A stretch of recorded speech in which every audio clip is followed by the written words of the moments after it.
Hey guys, my name is Vinit, and this is the EcoView series, where we do whiteboard interviews learning about the different technological and strategic implementations of different chains that will help crypto to go mainstream.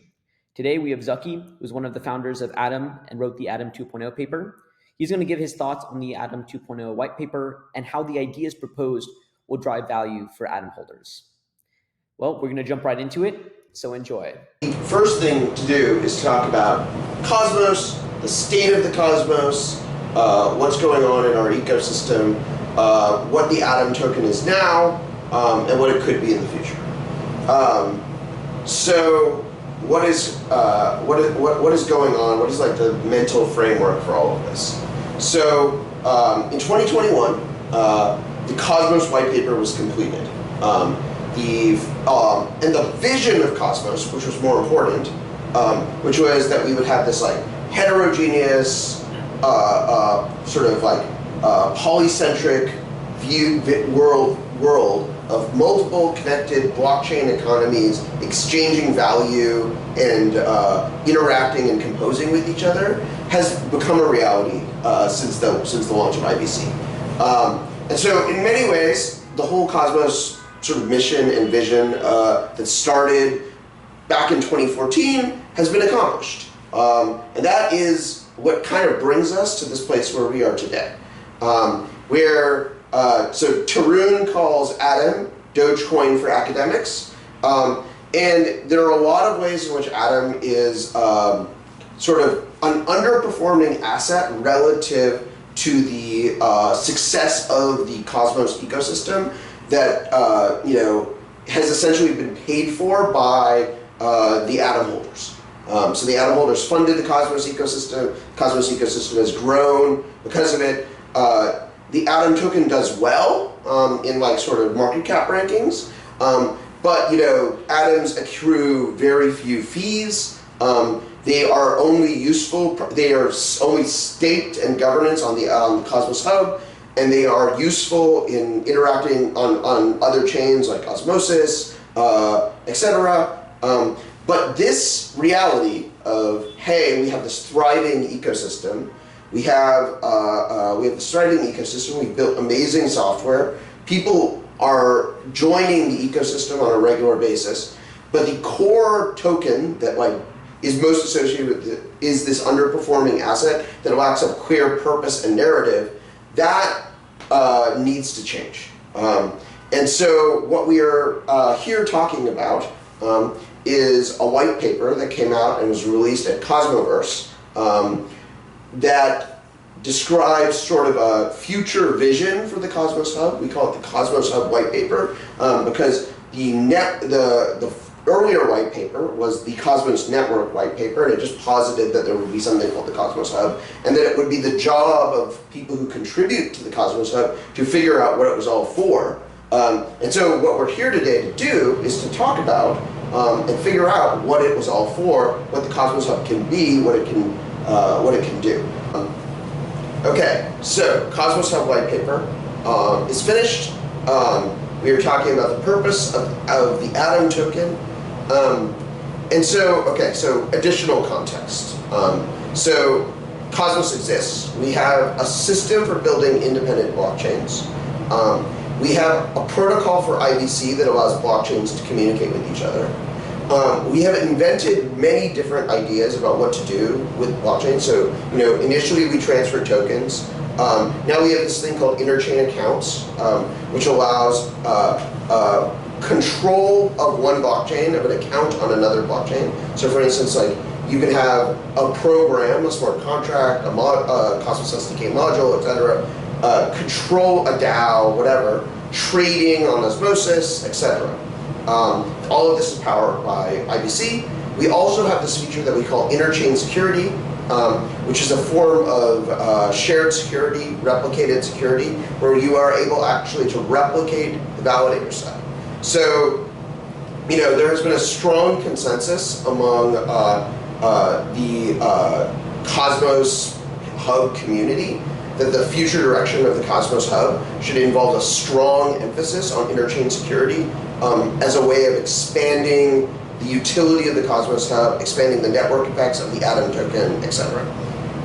a big part of the theme here now is we are actually proposing mechanisms that rather than sort of slow, halting, difficult growth of ICS, for instance, like right now, the total funds that have been available for the business development of the Cosmos, of the Interchain,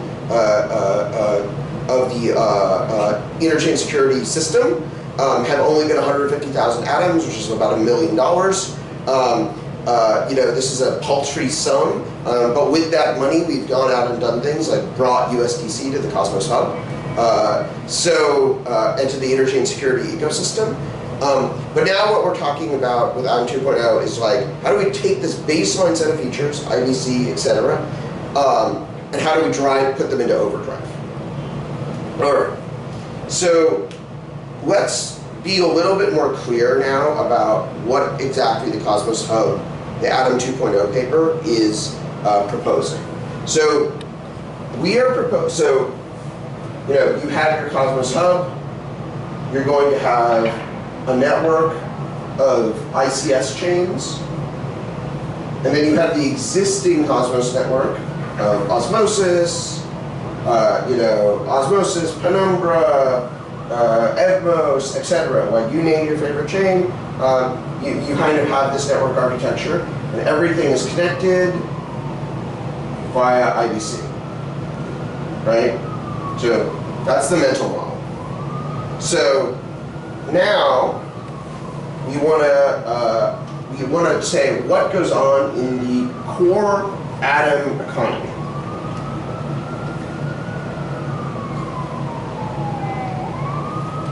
So what we're focused on in the atom economy right now is the paper proposes a bunch of new capabilities. So, okay, right now, we mint new atoms on a hyperinflationary basis at 9%. Those atoms go to validators, stakers,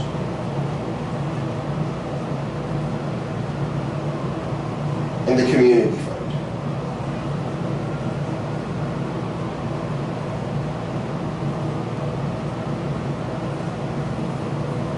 For validators, we've had, the purpose of rewarding validators and stakers with this new issuance of 9% is the security of the Cosmos Hub. And then we have this community fund, which has lacked any real purpose.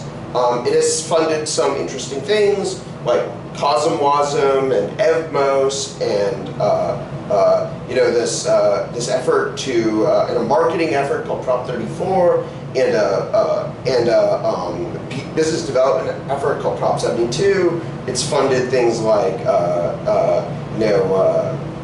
incentivized test nets and stuff like that. But it's sort of this general thing that like has not really any clear purpose. So what we are proposing is, in the Atom 2.0 paper, is the creation of what we call the Treasury.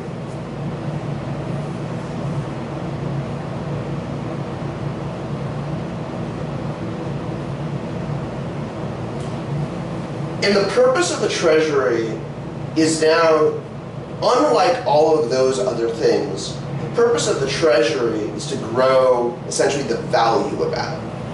It's to grow the alignment of Atom with its ecosystem and to grow the value of Atom within that ecosystem.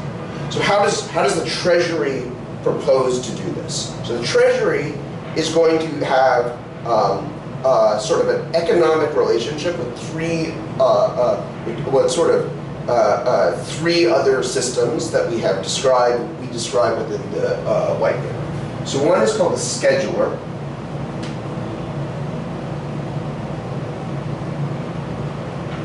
The other one is called the allocator.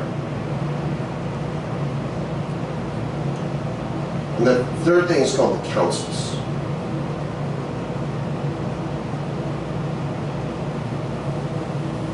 So again, the goal of each of these systems is to continuously sort of increase the value of the Treasury. Now the Treasury can be distributed to stakers and validators periodically, but the goal of this structure is to actually sort of, what is the Atom purpose? The Atom purpose is a social coordination mechanism to grow the value of the Atom ecosystem, which will have positive benefits for Cosmos as a whole, and then periodically also the rewards of the success of the Treasury could be distributed to stakers. But this job of sort of constantly punishing people who are not staking and transferring value to stakers sort of becomes less of the purpose of the Cosmos Hub. And the purpose of the Cosmos Hub now becomes the value accrual of the Treasury. Here's what we're going to talk about first. We're going to talk about the role interchain security plays with all of this. Okay. So we'll just kind of go down the list. Okay. So one is the development process for building a lot of these things is going to end up being interchain security, because we want to keep the Cosmos Hub sort of skinny, not have a lot of features on it, not have a lot of complexity. Things like the scheduler, the allocator, the councils can all live on other blockchains that are secured by interchain security, allowing for faster iteration, development of these systems. This is where we don't have to do sort of invasive changes to the Cosmos Hub to make all of these things possible. So again, we want to keep things minimal. Another piece of this is, so the way interchain security is expected to work is so when you launch a new chain with interchain security, what are the sources of value creation that are going on and value capture? So one is you could have a governance token. So you have tokens. You have fees. And then you have maximal extractable value. The value that comes from being the block producer. So these are the three kinds of revenue that exist in the ICS universe. So like if you have ICS, these are the three kinds of revenue that exist by definition. If you look at any other blockchain, the same thing is true. But like, you can think of the ICS as like this weird compromise point between like a smart contract type system or an app chain type system and like a layer one that is connected to the Atom token. So in the white paper, we propose that the Cosmos Hub continuously negotiate a piece of both tokens and fees from this. Now, how does it negotiate this? Well, one thing Atom holders are doing is they are providing these interchain security chains security. So they should give us tokens to pay for the security. But that's not something we feel like is enough of negotiating leverage. So the allocator becomes a mechanism by which you can get more leverage by providing upfront capital for something like token liquidity, loan, like guaranteeing loans, etc. You can provide interchain, agreements, protocol to protocol, that say, hey, you as the allocator are going to allocate funds to this, and tokens and fees will flow back to the Treasury and to the stakers from interchain security as a result of that interprotocol agreement. But another thing that we have introduced inside of the white paper is this idea of a scheduler. So you have a scheduler here. Well, no. So you have if there is a blockchain, if let's say this is where USDC gets onboarded and offboarded from the ecosystem, or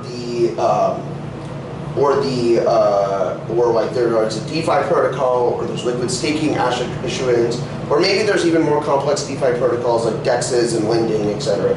And they all exist inside of this ecosystem. There is value to be captured by the MEV. And MEV gets redirected back into the Treasury because you can bid on block space from the scheduler. And so part of the inter-protocol, agreement system the allocator makes possible is to allow you to do a deal where you say, hey, chain, yes, we are going to provide capital assistance from the Treasury to your blockchain in exchange for you must participate in the scheduler and you must assign fees both back, like tokens back to the Treasury and additional tokens to the stakers. So this is the way in which the Treasury becomes the mechanism by which we bootstrap the issuance that drives security. It makes the Treasury self-sustaining through the scheduler and the tokens that are owned by the allocator. Cool. So one thing that I think has frequently come up a lot in the community discussion of the white paper is how do we know this Treasury, like we have been talking about something in the neighborhood of a 50+ million atom Treasury after 3 years. How do we know that like you're not gonna we're not gonna be spending it on, I don't know, we don't all like use it to like bootstrap, I don't know, or like buy a sports team or something. Like we do something insane, right? How do we prevent buying a sports team or other insanity? And one of the things I'd like to convince you all of is that there are inherently on the table already right now hundreds of millions of dollars of like obvious deals to be done using a Treasury. The kinds of things that we could do is, for instance, we could own LP shares in the Treasury of staked atom to atom pairs, just to bootstrap liquidity. Now, how does this accrue value back to the Treasury? Well, if you have Stride or Lido, or all, you can say, hey guys, we want tokens, we want fees, we want MEV to go back to the scheduler, because we are out there providing liquidity on your staking grid. We have stable coins that are backed by atoms. And we could go own Atom, IST, Kujira stablecoin, etc. Also, these are all likely to be things with hundreds of millions of dollars of liquidity. And this, again, provides, we can negotiate deals that give us tokens, fees, and potentially MEV from these agreements back through the scheduler. And so the whole point of how this whole system fits together is that because we have these new pieces, rather than atom holders making uncoordinated individual decisions about how they react, how they relate to the sort of cosmos economy, and not having a lot of leverage to collect value back, which is what we've been seeing for the last 3 years, we now introduce a system in which atom holders can coordinate and collectively both have negotiating leverage and redirect those assets back into the Treasury in a way that accrues value for the atom community as a whole. Cool. Can I ask 2 or 3 questions onto this point? Yeah. First one being the MEV portion, right? MEV, what is being set up is a on-chain market for specific block space. Yeah. That block space will be purchased and a portion of the fees will go to the Treasury. Yeah. That is one way to generate revenue. The question that's commonly asked is why are validators open to vote for that module to be added to another chain to support this block space issuance? Yeah, absolutely. So it's sort of just this question of, so one of the things that this does is a little bit, so if you look at the MEV, so we have this idea of the MEV supply chain. So you have your L1 blockchain, okay, and you have your stakers, and they choose the validators. The validators choose the builders.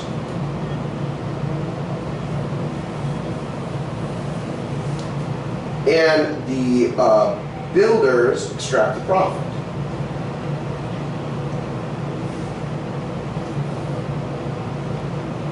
This is roughly the supply chain.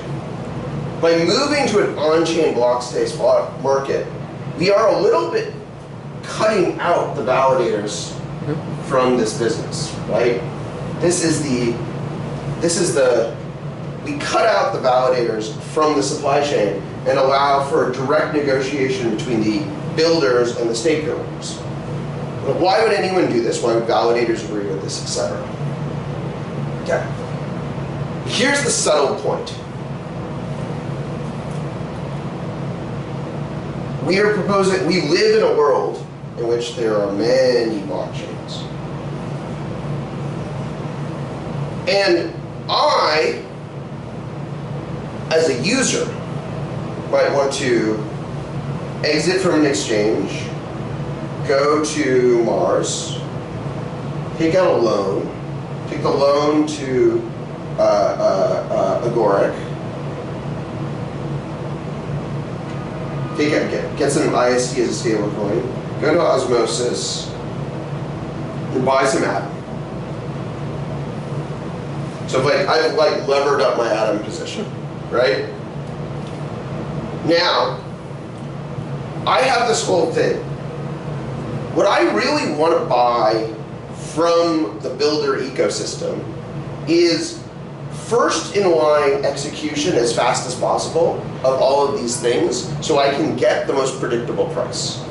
So a marketplace of block space that gives you access to the most possible chains of block space is the best possible product, i.e. it is more valuable to do that.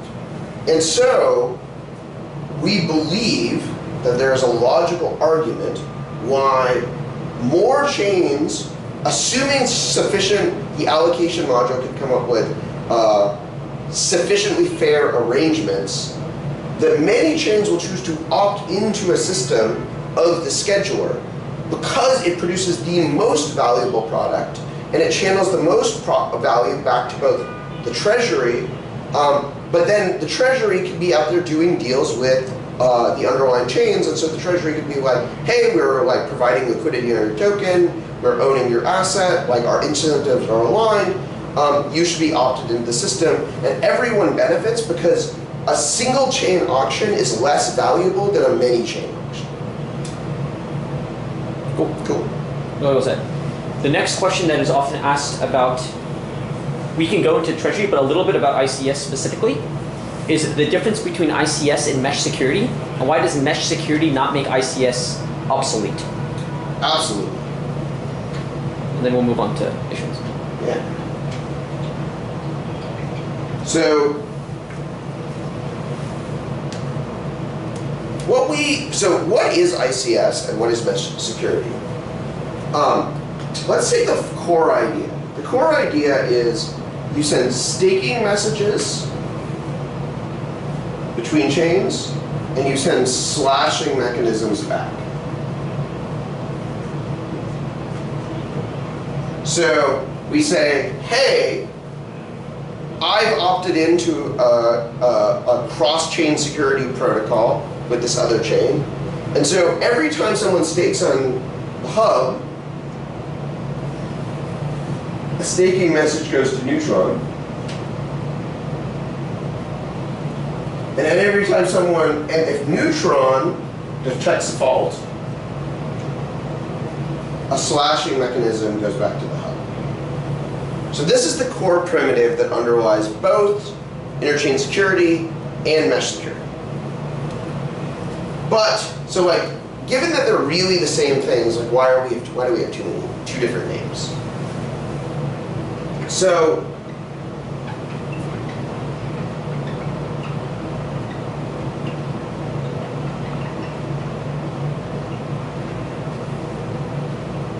ICS and Mesh,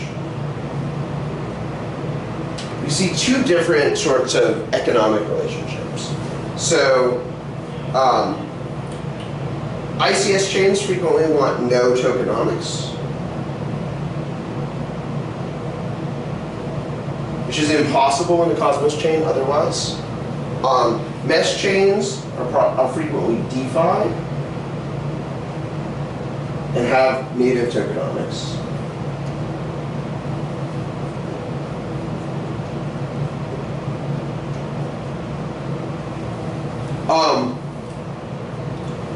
People want brand association, Atom. Meshsecurity people want their own brand, sovereign brands.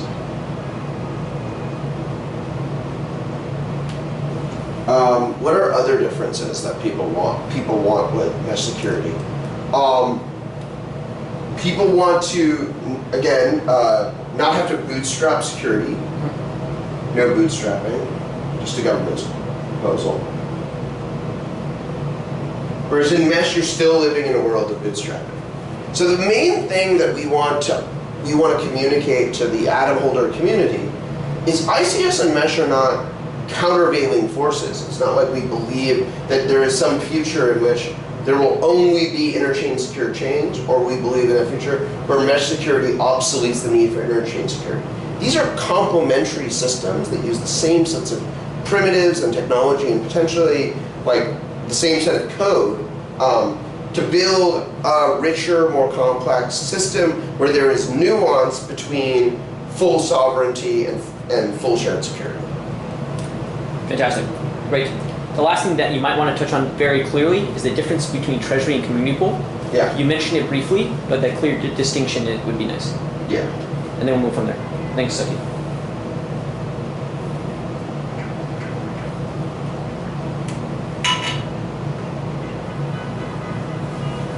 All right, I'm going to talk a little bit about the difference between the Treasury and the Community Pool. So we have this proposed new thing, which is the Treasury, and this old thing, which is the Community Pool.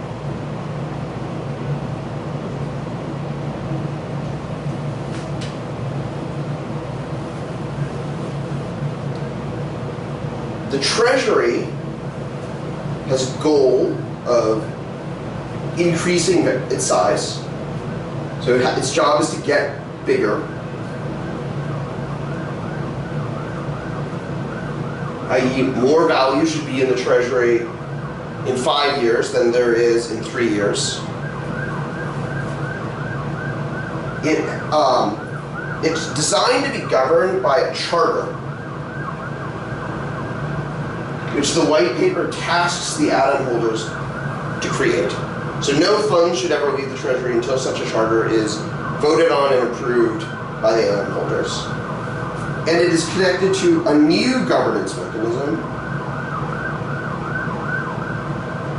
which is partially the charter, also called the council system.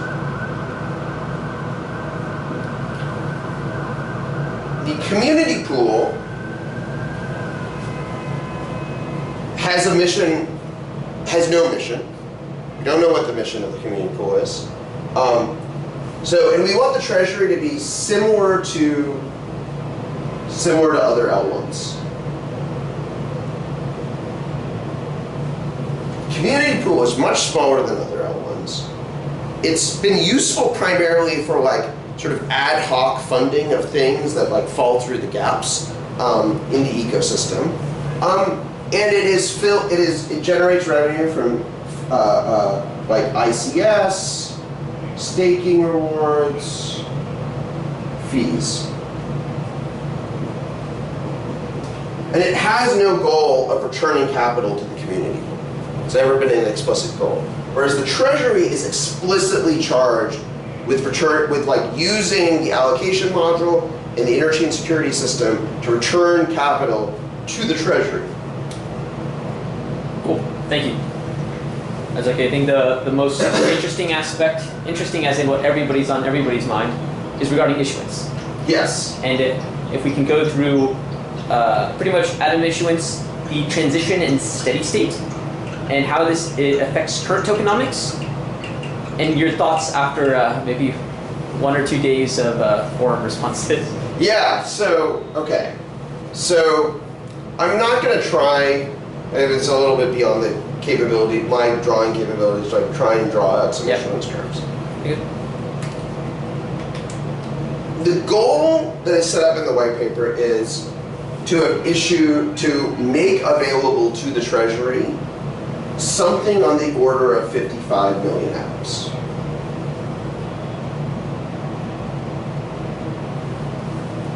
I think I just talked about use cases that could easily consume 4 to 5 million atoms, if not more, in a year. You know, we could deploy 4 to 5 million atoms. And if the IBC economy expands exponentially, we wanted to have the headroom to be able to continue to capitalize within an exponential growth of the IBC economy in the Treasury. So this is the goal. Another goal, though, has been that, like, liquid staking has matured.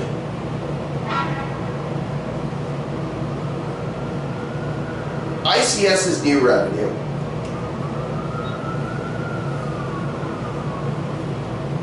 Atom inflation is holding back the Cosmos economy because atoms are a bad asset to use in DeFi. If your atoms are in an osmosis pool, you are giving up 20%, which is like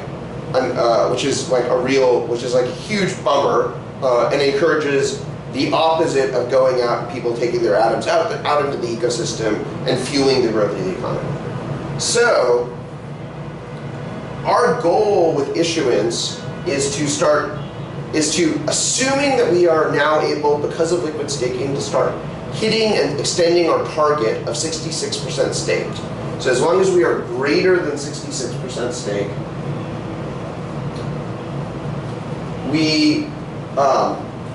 issuance falls by 10% a month to atom holders. And we hit a steady state of 300,000 atoms issued per month after 3 years. And when we hit the steady state, now there's been a lot of debate. In the white paper right now, we've proposed that those 300,000 atoms go to the Treasury. You know, in the minds of the author, the Treasury was always designed as a system that could disperse funds, should it so choose, to the stakers at any time.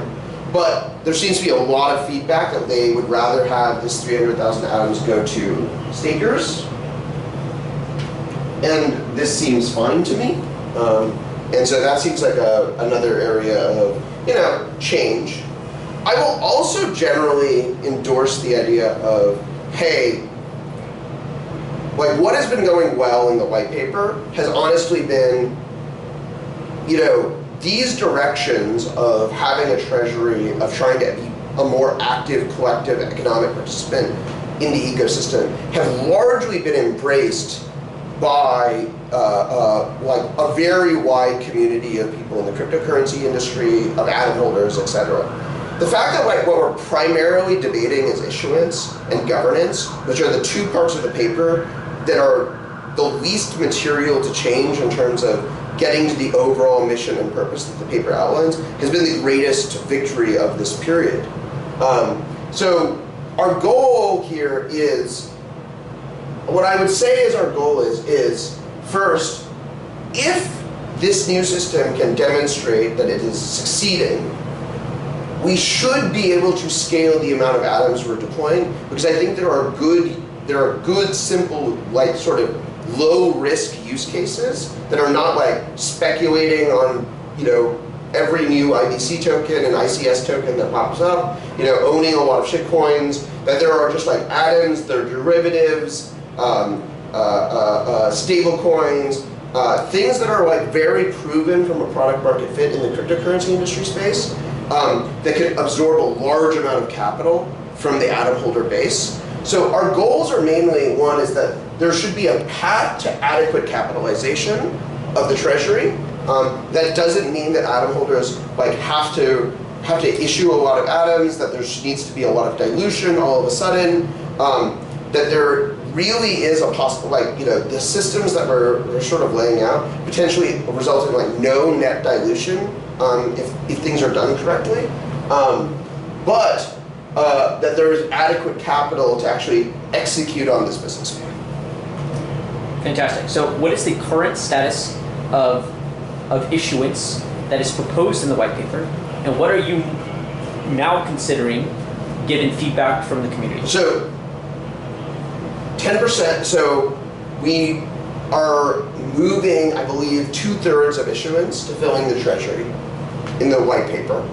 And then when we get to, and then as issuance falls, we hit to this steady state point, and that issuance also goes to the Treasury, but now we're talking about moving that to the stakers almost certainly.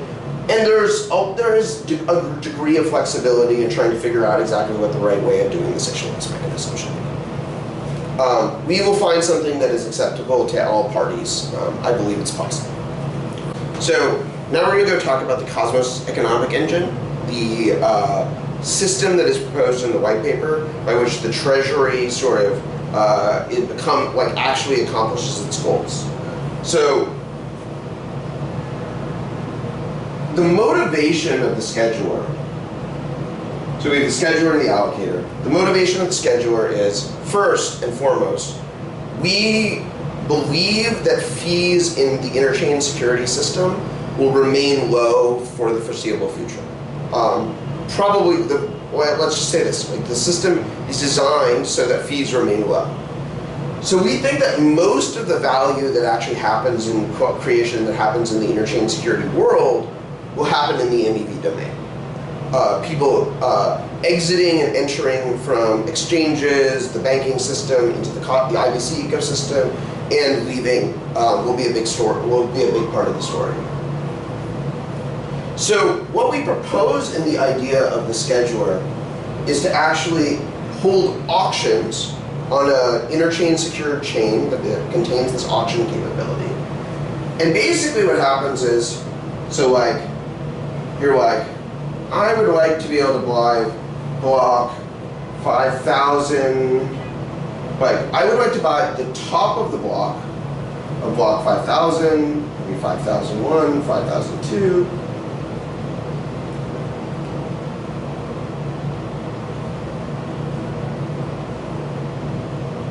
I would like to be able to,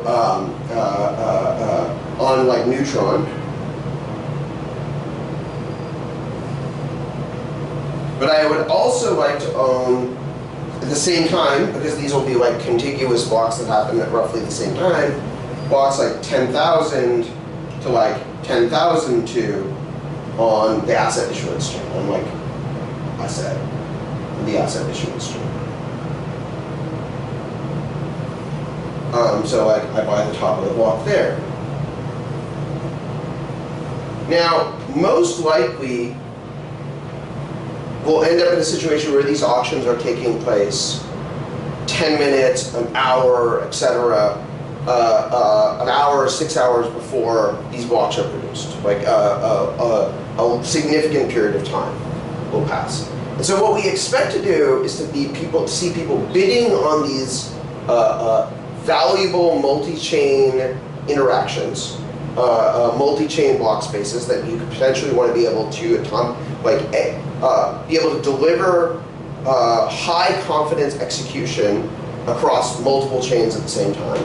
We expect people to bid on those, and then we expect those bids to go to be resold by builders.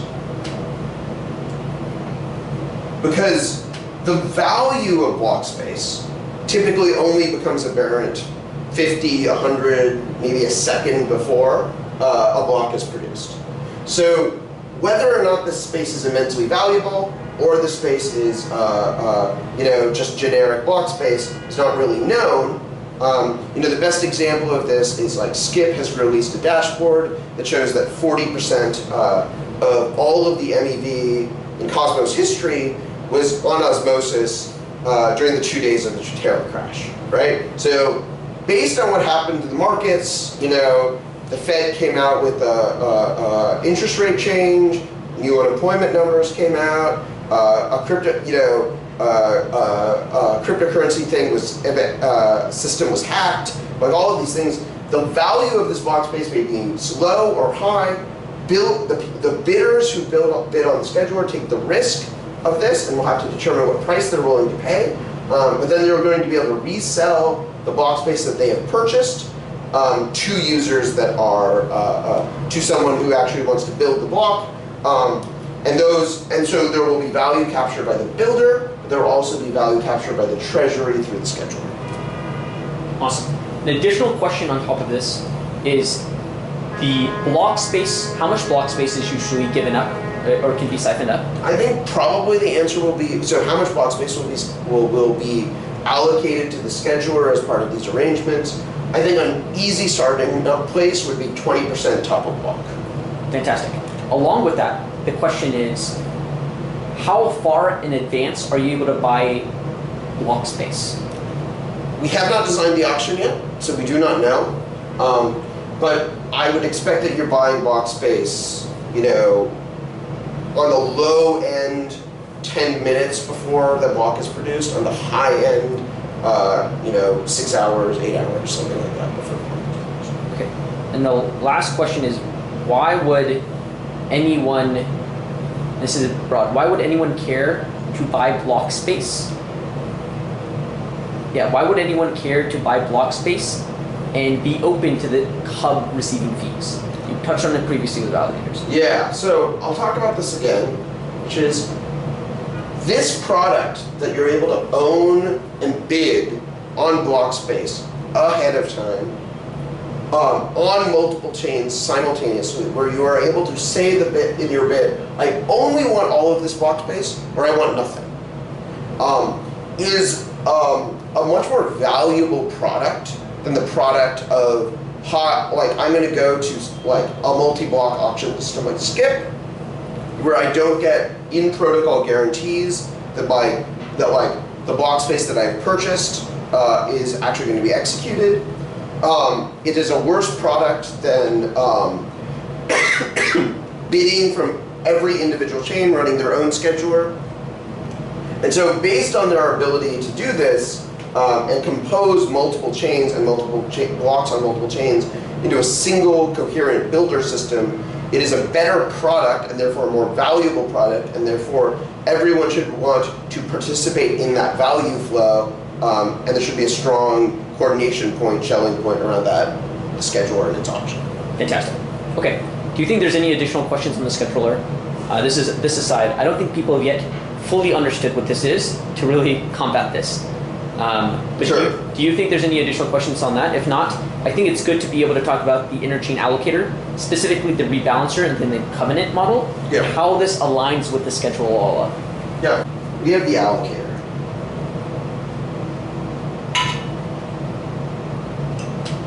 And the allocator is what is the allocator? The allocator is functionally a protocol-controlled value mechanism.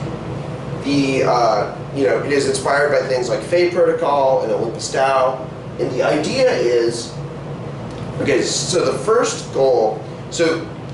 thing to understand is it's not like the Cosmos ecosystem needs more capital. No, the Cosmos ecosystem is receiving hundreds of billions of dollars of capital injected into it by external investors who are aligned and see returns, like large-scale returns being possible. This is not the problem that the allocator is solving. The problem the allocator is solving is, how do we make sure that atom holders get their piece of that? That's the piece. That's the problem that the allocator is solving. So the allocator proposes two things. One is covenants, and the other one is the rebalancer.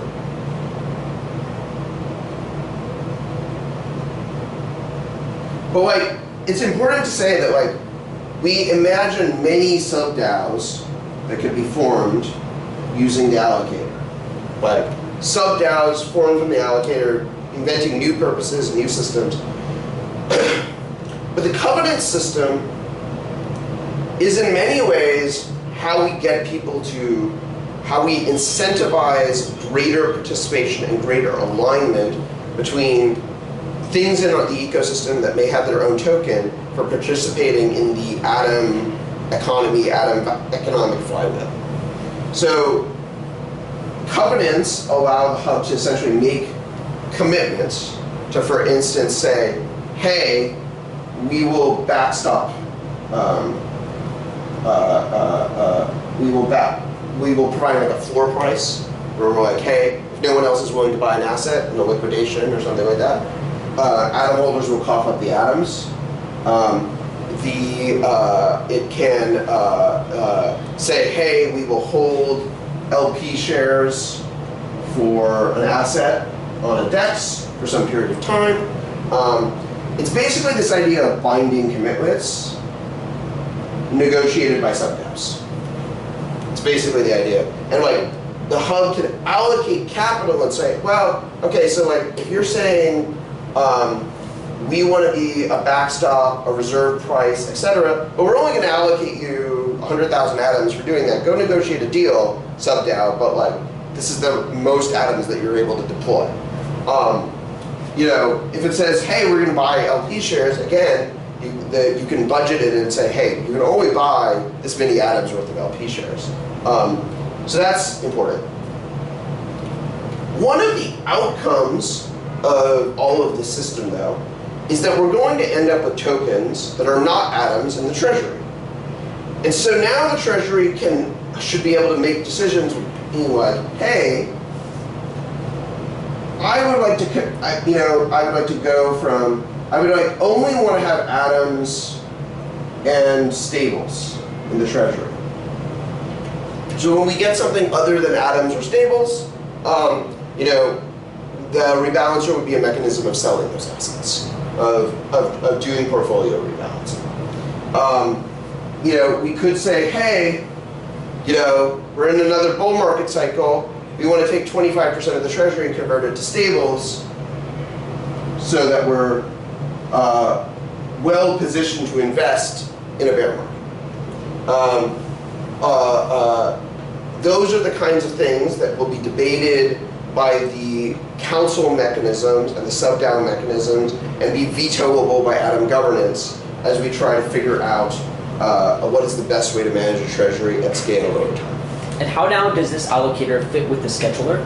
And at the end of the day, fit with the overall vision of the Treasury? So one of the other main things here is that not everything that happens in the economic activity in the covenants and sub-DAOs needs to, on its own, pay for itself, because we have another mechanism of extracting value.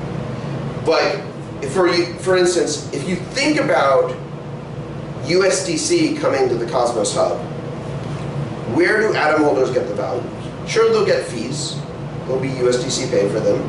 But the transaction volume of USDC on the asset issuance chain may or may not be very substantial relative to, like, you know, that USDC being on DYDX, that USDC being on Agoric, that USDC being Cosmos Hub.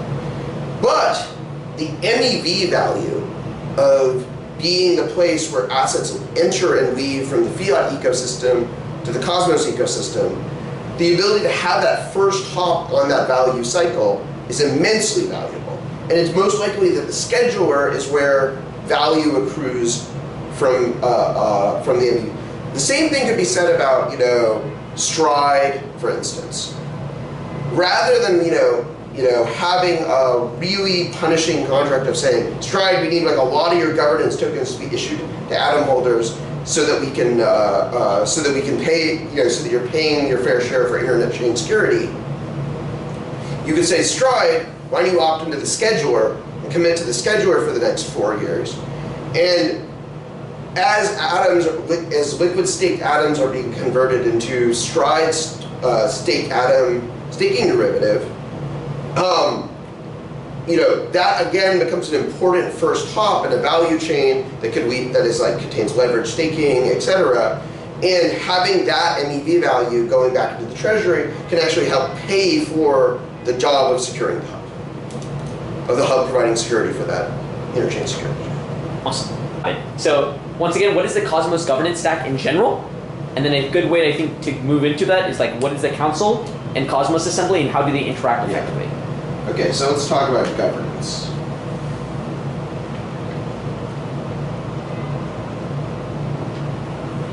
So let's do a post-mortem on governance in the Cosmos Hub. Cosmos Hub governance has done a lot of big things. It has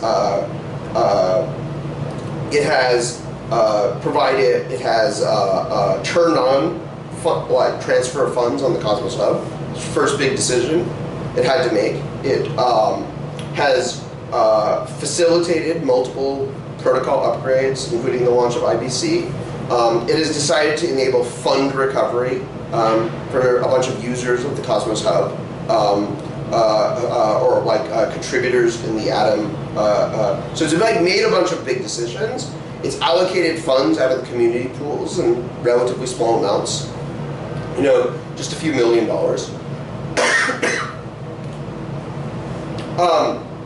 But that has allowed things like Evmos to get off the ground. All of these things have provided a tremendous amount of, so like it's done stuff, but like basically right now what happens is we have a system where you have 2-week voting periods, all the Atom holders vote, you have to lobby every validator to get stuff through. It's very hard for lesser known people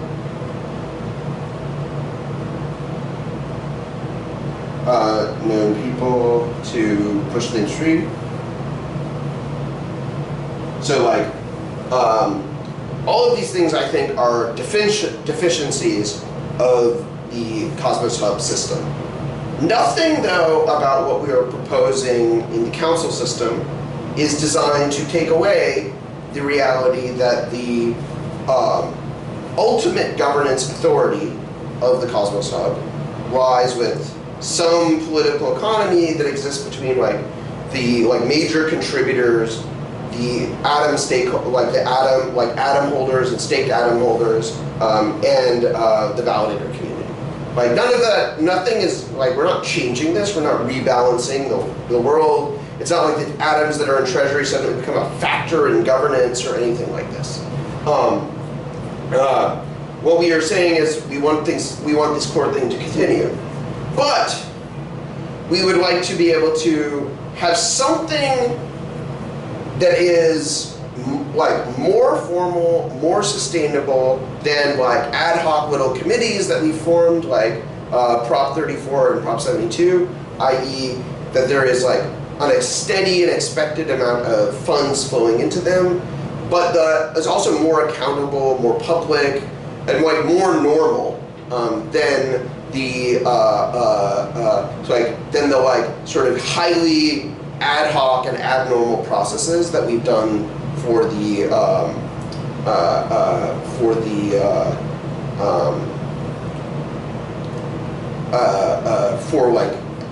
community fund governance so far. So basically what the system says is, what we're proposing is, okay, so first and foremost, the white paper proposes a charter.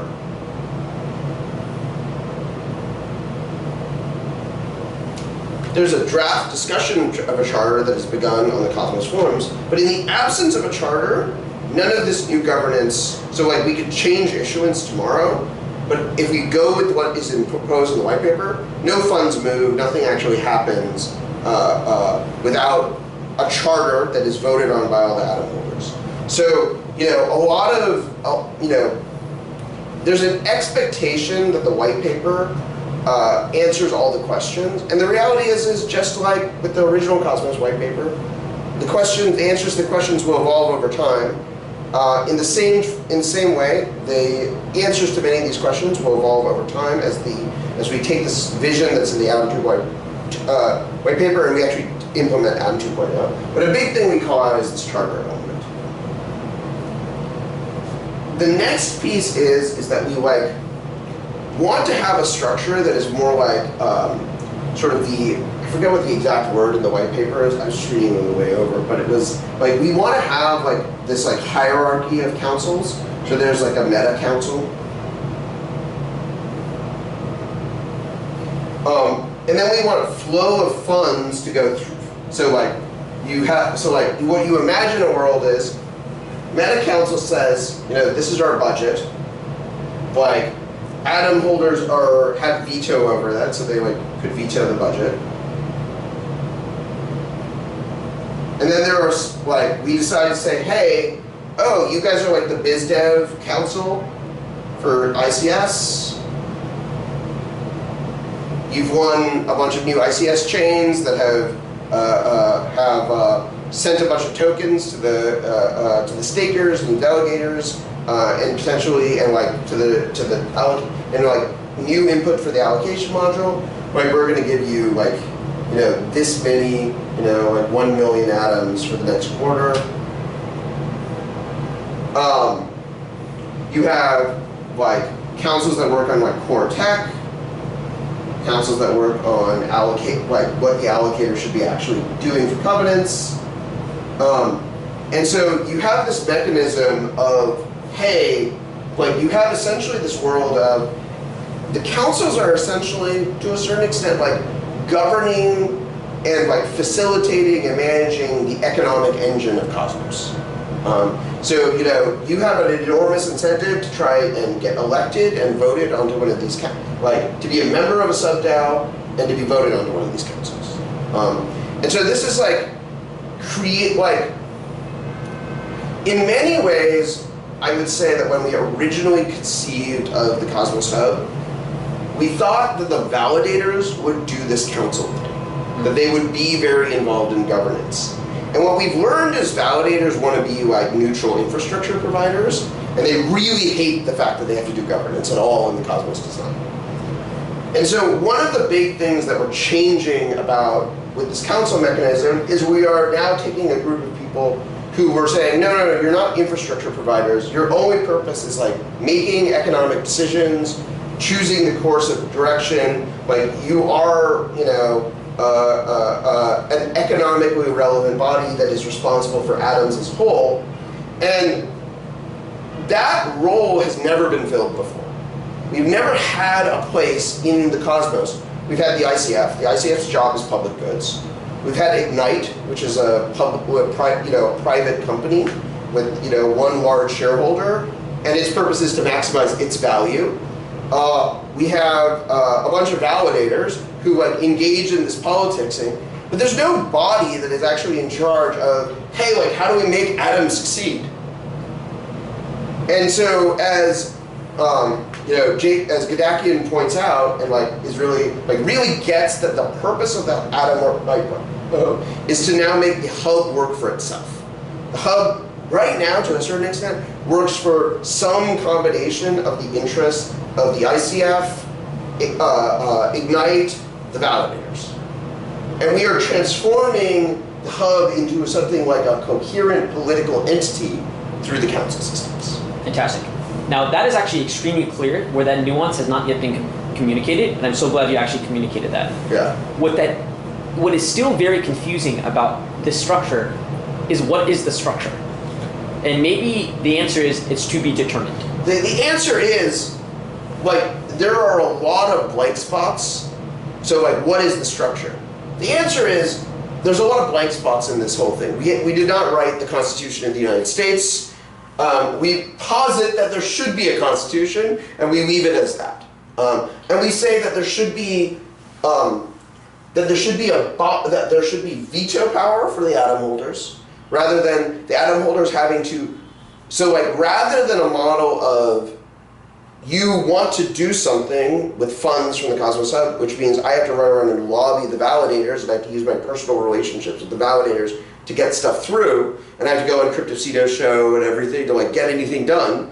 Instead of operating under that model forever, we now operate under a model where, hey, there's a charter, there's a council, there's a bunch of people who have defined responsibilities. We expect that this combination of notional and strange love and informal are off doing this, and Diffract and Simply VC are off doing this, and we assume that all these people are off doing their jobs, and instead of saying, hey, I need to every time they need to do their jobs, they have to go rally the entire body politic of Cosmos. Instead, you want to move to a model where when someone sees something wrong, somebody's like, these people are wasting money, these people are embezzling the money, these people do a shitty job. Then you go and rally the Cosmos community to be like, hey, we are vetoing Yeah, so now it's pretty much putting power into the community of the Cosmos Hub. The structure has not yet been determined, but that is fine. That will be TBD. Yes. Fantastic. A concern that was brought up was that, maybe it was Prop 69. That was, I think, one of the major props that was vetoed that could have given the Cosmos Hub more relevancy. I think that was the smart contract one? Yeah, it was like bring smart contracts to the Cosmos Hub. Fantastic. The question is that now if a bunch of people are managing this treasury via meta governance and has the ability to veto a lot of things for other chains as well, do you think there's going to be a major divide about the actual implementation of this specific more power to the Cosmos Hub, given we have seen precedents where it has actually been vetoed? So I think there are a couple of things that are happening here.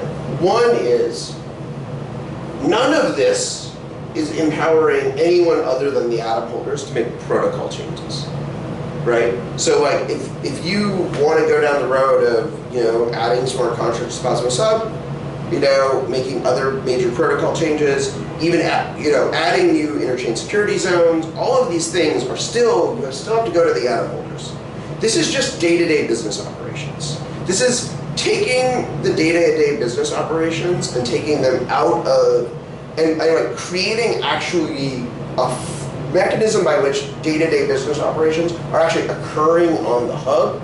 And when I say to day-to-day business operations, I'm not largely talking about stuff we already do. I'm talking about new stuff, where we're actually trying to grow the value of Atom. Because right now, no one is doing that. No one is. That is clear. Is there other DAO communities or communities that you have seen that have implemented a very similar or akin system that has led to better utility or accrual of value to that token? Well, what I would say is that I don't think anything like this has been done. I think that there's a lot of reasons why no one else would even try something like this. One is every other chain out there is rightfully terrified of their regulatory status. They're like, no, we don't want to go and touch the hot plate of real economic value alignment, because we're so concerned about the fact that the way our token was issued and securities treatment and keeping our exchange listings and everything. Atom has one of the cleanest regulatory histories of any tokens other than Bitcoin. And it is an extremely decentralized system. Me sitting out here, my only tool for convincing anyone to create the system is just out there persuading people publicly. There is no asymmetry of information that is possible. My only mechanism is to convince the general public that this is a good way to do it. I'm not soliciting anyone's investment. And so when we turn all of this stuff into a reality, I think we will be paving a new pathway and new ground for the cryptocurrency industry in the same way that we already did when we brought the first white paper vision to reality. Makes sense. An additional one or two questions on top of it, because it's clear structure is still being defined. There are concerns with it. As a group of people or councils that lead up to an assembly are working together to manage arguably billion plus. Yeah, ideally many billions of dollars. Many billions of dollars. Is there, Cosmos community is quite small still. Yes. As in the core people that are really pushing it forward. And I know within this assembly there are multiple councils that contribute to it. How does this mitigate concerns of collusion and engagement among the council assembly to actually push something that is legitimate for the hub? I think there's a couple of things that are true about the system. One is, I think that almost there's this attachment and affection to the Cosmos Hub that many of us have, even though we may have in many ways other economic alignments. So many of us still put so much work into the Cosmos Hub. And so that I think there is this sort of this sort of I guess you would call it, just like hopefulness that like this can all be something bigger than it is. That motivates a lot of the core contributors, and I think is like one of the reasons why I think this can be successful, and like why this is the right token to run this experiment. I think another piece of it is that like one of the biggest problems that Cosmos has had is this economic structure, i.e. the dominance of the economic structure by Ignite in the ICF has actually been a huge barrier to onboarding more contributors. Because you have to like navigate the politics of these two organizations instead of the politics of the hub. And so I think the other thing though that is going to be a practical reality is, like, to me, the greatest outcome of all of this stuff is if I can play a much smaller role in like all of this than I currently play. Like, I'm on way too many multi-sigs, I'm on way too many governance proposals, like, I have to carry too much weight for the Cosmos Hub because of the anemic nature of its own governance processes. And if all of this can become a reality, it actually can like extend beyond the like Zaki and Jack and like other influencers in the ecosystem, and is not just about expanding our own power. Fantastic, cool. I'll keep it for governance there because it's clear that there's going to be more discussion, and it's clear it's a vision. It isn't yet fully defined, and that's fine, but it's a vision towards something. Yep. Is there anything else that you wanted to focus on in the white paper? If not, that's good. Yeah, I think I'm good. So I hope you enjoyed the overview that Zaki gave of the Atom 2.0 paper. Feel free to go to the description where our first link is a Telegram link directly to a group chat where we're discussing how to improve the overall 2.0 white paper. There's some 800 plus members in it before we actually ship this proposal to the Atom Hub, where governance will be able to be decided and to decide on pretty much the strategy and the direction for Atom all up. Second thing is, feel free to actually join our newsletter. So the purpose of EcoView is to go over different ecosystems, their strategies, and how they're going to grow to accelerate the adoption of Web3 all up. And lastly, if there's any type of chain that you want us to go over technologically or strategy-wise in the future, Polygon, Near, ETH, Aptos, SWI, etc., feel free to drop that in the comments and give us a like so we know what to focus on next. Alrighty, thanks for your time.